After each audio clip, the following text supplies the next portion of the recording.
Blog Talk Radio. Welcome to the Institute for Personal Development, Kriya Yoga Ashram, where total consciousness is the new frontier. Kriya Yoga is union of the individual with the divine. Join us as we explore the practices to initiate this process. Good morning. Welcome to the Voice of Yoga. Let's Talk Consciousness. I am your hostess, Lisa Winton, and with me is Kenny Toy, also known as Swami Jayananda, founder of the Institute for Personal Development, located here in Hampton, New Hampshire. Good morning, Swami. Thank you for being here today. How are you? Good morning. I'm doing pretty good today. How about you? I'm doing pretty good today, and thanks for asking. Well, today in the Voice of Yoga, what we like to do is we're going to talk about the second stage of Kriya Yoga, Niyama, and the first Niyama is shaucha, or purity.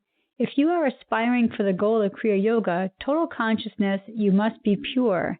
This show is about consciousness and not simply cleansing the body, making the body a goal, but a guide in using the body as a springboard to higher states of awareness. Listen as we discuss the prerequisite for transformation. Welcome to the Voice of Yoga. We are talking consciousness. Join the Kriya Yoga Spiritual Advance to get the light in your soul to experience the perfection of being. Well, Swami, it sounds like we have a lot to talk about today. So why don't you get started and just explain to our listeners what is Niyama? Niyama is the second stage of yoga, and there are 5 of them. And the first one is shaucha, which is purification or purity.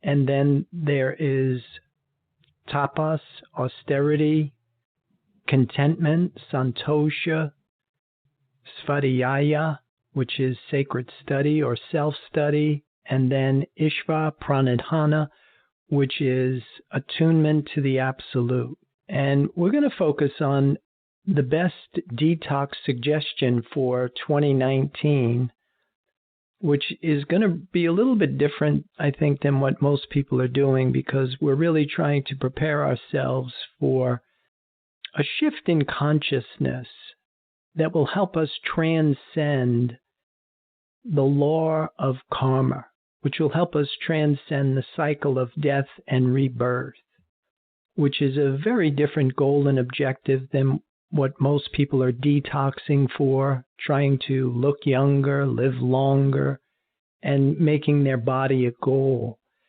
Where in this model, the body is only the means, and we use the body to give us clues as to what's going on in my consciousness, what's my level of consciousness, what's my degree of awareness. So I understand what you're saying about that kind of physical detox, and what we're talking about is consciousness here. But don't we have to treat the body and train the body, so to speak, to be able to hold spirit? And so in order to do that, we do actually have to physically detox the body? Well, theoretically, everything is already spirit. Body is really just a belief, and it's a false sense of existence. And that's what I think is a little bit different about what we're talking about. I think there's a lot of people out there that believe that you can spiritualize matter, where in fact matter really is part of the illusion. It's not real. And one of the things that we want to try and purge ourselves of is the belief in matter, period. And so if you think that you can spiritualize matter, if you think life is in matter, then it becomes a huge barrier to the process of transformation, of transcending the limited perspective of body-bound awareness. Well, let's get back and talk about Niyama as the first one, which you said was shaucha, which means purity. So what do we actually mean by that, by purity, and maybe even a better description of what shaucha means? Yeah, in Kriya Yoga, we break it down into 3 levels of purity. Physical level, which physical purification is to comply with a diet that supports ahimsa, or non-injury, which is your first yama, which is the first stage of yoga. So you really want to try and work with this. It's also in harmony with the 5th commandment, thou shalt not kill. And in Kriya Yoga, we do have a recommendation for diet, and your primary source of nourishment would be foods that get their nourishment from the sun, which would be fruits, vegetables, grains, seeds, nuts, legumes, and of course to stay away from any kind of processed or refined foods that have been tampered with. And then your secondary source of nourishment would be to eat animals that get their nourishment from foods that get their nourishment from the sun. And your third choice would be animals that eat other animals. And so in this framework, you kind of have a guideline for how you want to nurture yourself with food. But to stay with your primary source of nourishment is to comply with your first yama, non-injury. So really you want to have a vegetarian diet. Then mental purification is also the next octave of the process. And purification in yoga mentally is your ability to think, feel, say, and do one and the same thing. And that's what we call purity of thought. Because most of us, we say one thing, we do something completely different, and chances are we feel something alien to the two above. So that's what we would call scattered or impure thought. And the next octave of purification on a mental level is to purify ourselves of all of our erroneous concepts, beliefs, and human theories, which really kind of bogs us down. And then the last phase of it is spiritual purification, which is purging yourself of self-will and personal desire and any kind of personal ambition. Now, do those have to be done in any kind of an order? Or, like, is it better to do the physical before the mental? And do you have to have those two in place before you do the spiritual? Well, I think they all work together, because I really think if you grasp the concept and you understand the intention of the practice, which is really kind of concentrated in your 5th yama, brahmacharya, carrier of Brahman, which in order for us to join with the life force, this invisible, intangible source of sustenance, we really have to, and I love the way the Bible says it, we must ask in my name. We have to bring ourselves to the frequency of spirit. And that's where working with yourself physically, mentally, changes the vibration that you resonate to so that you can be receptive to this invisible, intangible source. Yeah, so as far as any kind of sequence or order, you really need it all, that it's an all or nothing venture. You can't be a little bit spiritual. You don't get spirit in parts. You can't divide spirit. It is whole. It is complete. The only thing that can happen in parts is our revelation of it. Our realization of it is kind of an unfolding.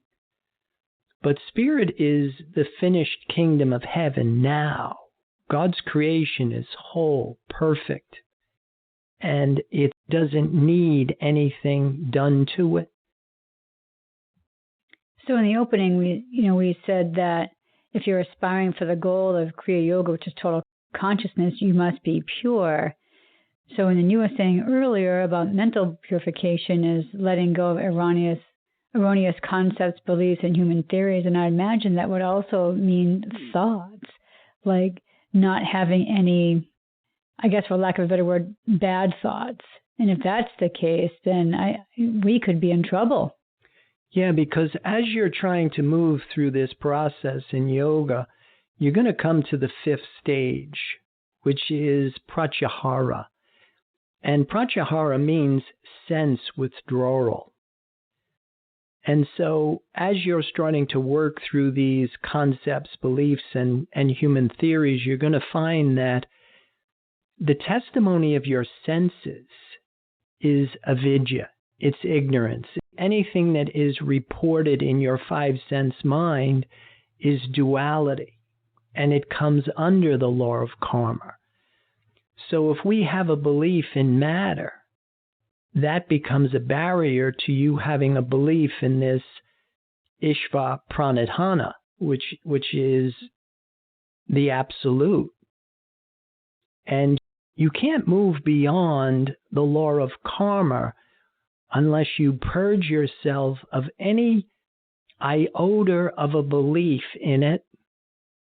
So getting back to about being pure to achieve this total consciousness, let's talk about what's entailed with the physical purity. Yeah, physical purification, really, you have to purge yourself of any unnecessary cravings and disturbances. So foods that produce cravings, things like caffeine, nicotine, alcohol, refined sugars, foods that are high in salt content, anything that will produce a craving for itself will put you at a frequency that will not allow you to accept or be at the same resonance for this invisible, intangible, this very subtle, sublime source of sustenance. Because you'll be at a higher frequency and you will desire things that are visible and tangible, or invisible but tangible. And you won't have attention for what is invisible and intangible. Swami, in the opening, we have written to use the body as a springboard to higher states of awareness. So I'm wondering if you can maybe give us a bit more detail on that. Yeah, as we start to understand ourselves and we start to understand levels of consciousness, and we have been talking about this a little bit in earlier shows, that our modes of thinking, that when you are in your lower mind, you're dealing with instinct, appetite, preservation, survival, and this has a tremendous amount of power to it. Or even though it is a false sense of power, you can use that energy, desire, as a springboard to get you into your higher states of consciousness. And the way that we do it is kind of like tricking your body. The physical body is like a monkey, and a monkey won't let go of one branch unless it has another branch in the other hand. So by us working with the physical body and training our bodies to look for something other than food, mother, or approval, or even thoughts and concepts and beliefs and ideas, but to look for this invisible, intangible life force, and you can actually become addicted to that. And that kind of gives you the leverage that will motivate you to get out of the limited sense of body-bound awareness. So it seems to me that the body as the springboard to these higher states of awareness would be one of those prerequisites for a transformation that we talked about in the opening. Right, and especially the way that we understand even the term transform, to go through the physical, to go beyond physical.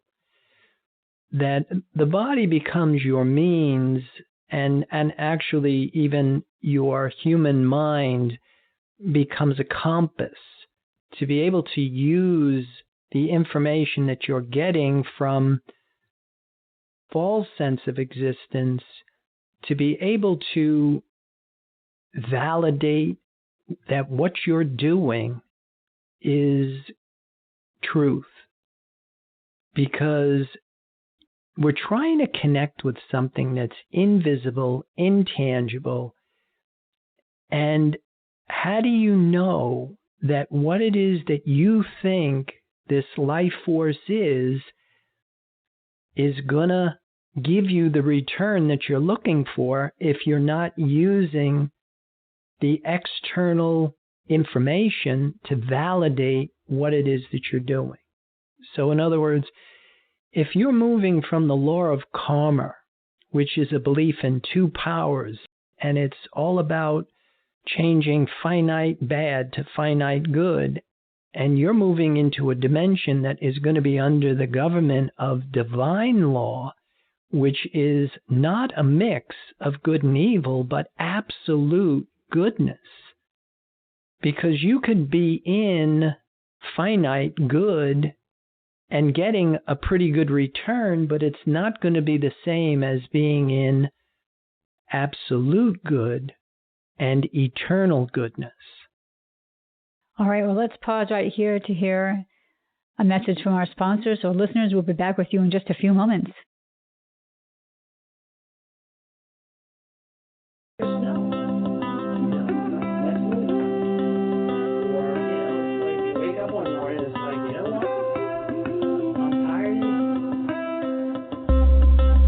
Kriya Yoga Theory 2 is a unique and revolutionary practice and forum designed to facilitate the growth process in human development. Apotheosis is a real experience and has an evidence procedure.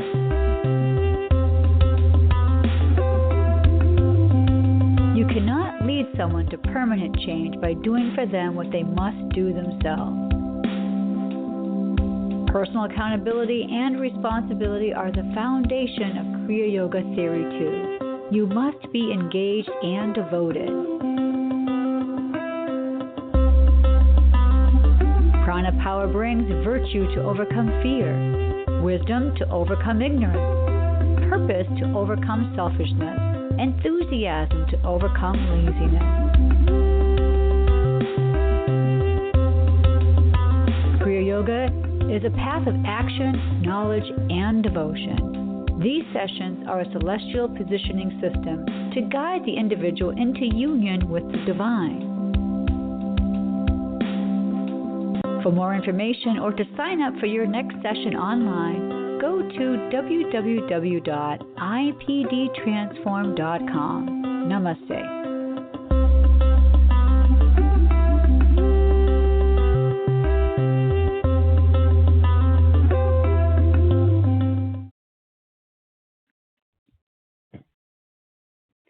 Welcome back. For those of you just joining us, you are listening to The Voice of Yoga, and we are talking consciousness. So, Swami, I know that you're always saying how we think is what we become. So I'm wondering if you can let us know, what does that have to do with the mental purity that we talked about earlier? Working with modes of thinking and recognizing that we have a goal here, total consciousness. Our original state of consciousness really is mostly rooted in preservation and survival. It is the flight, fright, instinctual response that we all have a physical body which has needs, and it lives in chronic anxiety and it lives in fear, and that's what motivates it. And so we have to understand that if we continue to live at that level of consciousness, we are not growing psychologically and spiritually. That we have to start to evolve and grow. And that's where you mark out points of passage, rites of passage. And when you're moving from instinct, appetite, preservation, and survival, the next layer of that, the next jump up, would be the mid-mind, which would be human intelligence, where you're working with your mental functions, perception, reason, memory, intuition. But remember, this is the testimony of your senses. You're still getting all your information from duality, which is a reality that is apart from spirit or unity. Then the next layer, the next point of passage is we have to figure out the collective consciousness. We have to figure out that we are being individualized from the world mind. And how do we know this is because we are in a finite sense of self. And then finally, the understanding, the recognition of divine mind. Divine mind is perfect creation. It is Aham Brahmasmi. It is the creative principle of this universe. And it is divine intelligence. It is perfect. It is whole. It is harmonious, peaceful, well, eternal, unchanging. That is what we want to try and start to think out from. And in order for us to get to this level of awareness, this mode of thinking, we must purify ourselves of all these erroneous concepts and beliefs and human thinking and human theories that we have, until eventually we can let divine mind take over the scientific government of our being. Can you give us an example of what you would consider would be an erroneous belief? Well, we could start with something as simple as sickness. Mm-hmm. Sickness is a belief in something other than the divine. Aham Brahmasmi, the creative principle of this universe, is pure, absolute goodness. Spirit does not create anything that is unlike itself. So this fall from Eden in the Bible is an acceptance of a reality that is apart from this unified state. And it's under different rules and it's under different laws, but it is not self-existent. The only thing that perpetuates it, the only thing that gives it the appearance of having any power at all, is belief in it. And that's one of the things that we have been saying all along, that belief is what gives thought the power of intention. But if you believe in sickness, suffering, death, then that is where you remain. You remain in the cycle of death and rebirth. But if you want to get out of it, this thing called liberation, you are going to have to recognize that there are higher laws than the law of karma.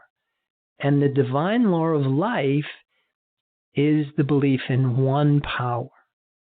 There is no competition. There is no conflict. It is a completely different mode of operation. It's a completely different dimension of reality that is under different guidelines and rules. It's whole, it's complete, it's absolute. It doesn't report in a five-sense mind. And that's why the fifth stage of yoga, pratyahara, sense withdrawal. We must move beyond the testimony of our senses and start to understand the presence of this divine law, which is the divine law of life. But if we continue to accept the testimony of our senses, we believe in sin, sickness, suffering, and death because that's what's showing up. But that's the law of karma. Divine law doesn't report in the five-sense mind, and you have to move beyond the testimony of the senses in order to gain spiritual understanding, soul sense, to start to see reality as it truly is in its finished product. So I think you're saying that, so say somebody has a pain in their knee. So every time they take a step, they have this pain. That's a testimony of their sense because they can feel it, which is a sense. So they need to try to get past that and understand that that's not really there. Is that what you're saying? Right. That's exactly what we're saying. And you don't want to try and fake it until you make it. But in reality, you want to mind it until you find it. See, we are perfectly healthy, eternal, spiritual being. We're not a physical body that has a mind and perchance a soul. Basically, what we're trying to do is wake up in our divine likeness, which means that we are no longer in a reality that is a mix of good and evil, life and death, right and wrong, but we are in a reality that is absolute life, eternal life, health, happiness, wholeness. So I think we should talk now about the spiritual purification, which you have in your notes, which is purging of self-will and personal desire. So what does that look like when we're doing it? But how do we do it too? Yeah, what we're basically doing here is we are assuming a different identity. We're moving beyond the limits of seeing ourselves as a physical, mortal, corporeal body. And we are starting to identify with ourselves as spirit. And so in the framework of doing this, we have to kind of let go of a personal sense of I so we can accept this impersonal sense of spiritual selfhood. And in the framework of doing this, we're giving up personal will. But at the same time, what we are starting to do is live under divine law. We start to let spirit exercise its will over us. Let spirit live us. And that ensures that we remain on track because spirit holds the template for perfect creation. And in the Bible, it makes a statement, take no thought for thine own self. And when you look around and you see, how many of us are practicing positive thinking, which is kind of in violation to divine law. Positive thinking, using personal will, personal ambition, personal desire as your springboard or motivator, without giving up your personal sense of I, you remain in the law of karma. Now, there's nothing wrong with the law of karma, but you're trapped. At the very best, what you can do is change finite bad to finite good. But you are still in a finite sense of existence, which is a false sense of existence, because spirit didn't create anything that is not eternal. Well, I think it's about that time we have to start closing down our program for this morning. So I'd like to invite you listeners out there to visit the website. It's www.ipdtransform.com. You'll find this show as well as other shows listed there for your learning experiences under Swami Says recent posts on the homepage. And I also want to remind you also that Swami does have a free webinar Wednesdays at noon. And Swami, can you tell our listeners how to get there? Yeah, sure. If you go to the website, on any page, you'll see a button for online classes. If you click that on, it will take you to our online class page. And if you scroll down to where it says Pray on Prana, you can click that button on. It will take you to the Zoom landing page where you can register for the webinar. All right, great. And so I also want to remind listeners that you also have a Facebook page for Samadhi Seekers, and that's open for people to join up as well, correct? Sure. If you're interested in what we're talking about, that would be great. So, Swami, do you have any other final thoughts about today's program? Well, I would like to encourage people to purge themselves of all of the barriers that we have created, the veil that prevents us from seeing the perfection of our own being.